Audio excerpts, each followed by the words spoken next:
Bonjour French Web, bienvenue chez French Founders. On est à New York, dans notre lieu emblématique, la Fonderie.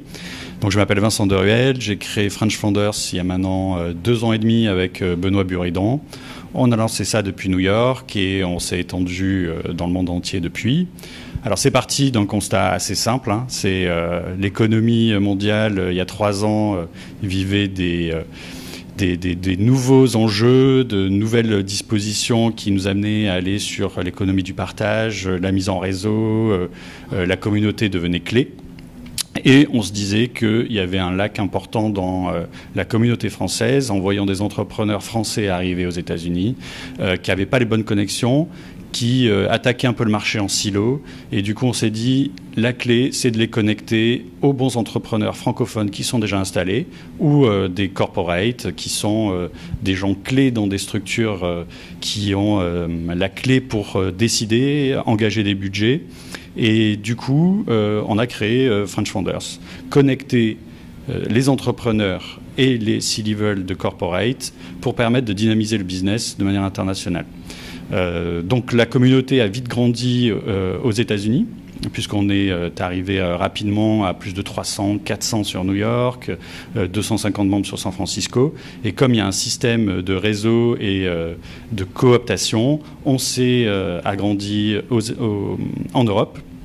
Donc on est revenu finalement en France. Aujourd'hui, il y a plus de 250 membres en France. On a lancé Londres en début d'année avec le recrutement d'un profil sur place. Et l'Asie, qui est l'enjeu majeur de ces prochains mois. Donc Shanghai, Singapour, Hong Kong et Tokyo se sont lancés en début d'année. Et on est très actifs sur cette zone. Donc aujourd'hui, French Founders, c'est 1500 membres dans le monde. On a un développement qui est assez fort. Il y a 18 personnes qui travaillent dans l'équipe. Qu'est-ce qu'on fait dans l'équipe? On interviewe et on interroge nos membres. Il y a une proximité qui est forte pour comprendre leurs enjeux, quelles sont leurs attentes, pour les connecter aux bonnes personnes au bon moment.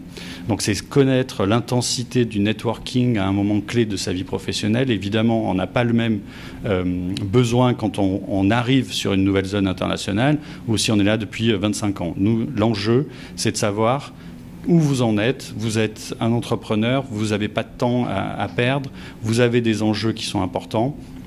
Donc c'est de comprendre ça de 2 manières, hein, par des interviews, la connexion à des gens qui sont dans l'équipe, et puis avec une plateforme data qui est importante, on collecte beaucoup de données pour nous permettre d'avoir des suggestions de recommandations et de matching entre membres. Donc c'est un club qui est sélectif, on a besoin d'avoir un équilibre dans cette vie communautaire pour pouvoir engager sa structure, hein. C'est important de pouvoir dynamiser ces échanges. Donc c'est un club sélectif, on doit pouvoir être un CEO, un C-level, avoir une taille de structure significative. Donc on regroupe aussi l'écosystème d'investissement pour permettre cette fluidité dans les échanges. Et donc on est sur un service qui s'appuie sur 4 piliers. Le premier pilier, ce sont les mises en relation personnalisées, hein, donc connecter la bonne personne au bon moment. Les événements, on organise plus de 160 événements dans le monde aujourd'hui, donc des événements qui sont transverses, très network. On fait rencontrer des communautés de secteurs d'activité très différents.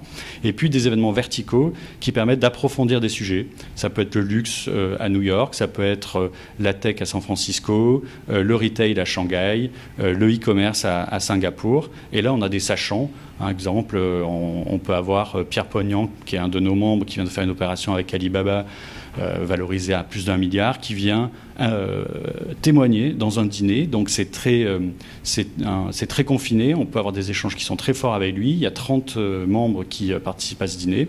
Et du coup, ça amène une connexion importante avec quelqu'un qui a déjà les clés pour réussir en Asie du Sud-Est et qui a fait un deal avec Alibaba.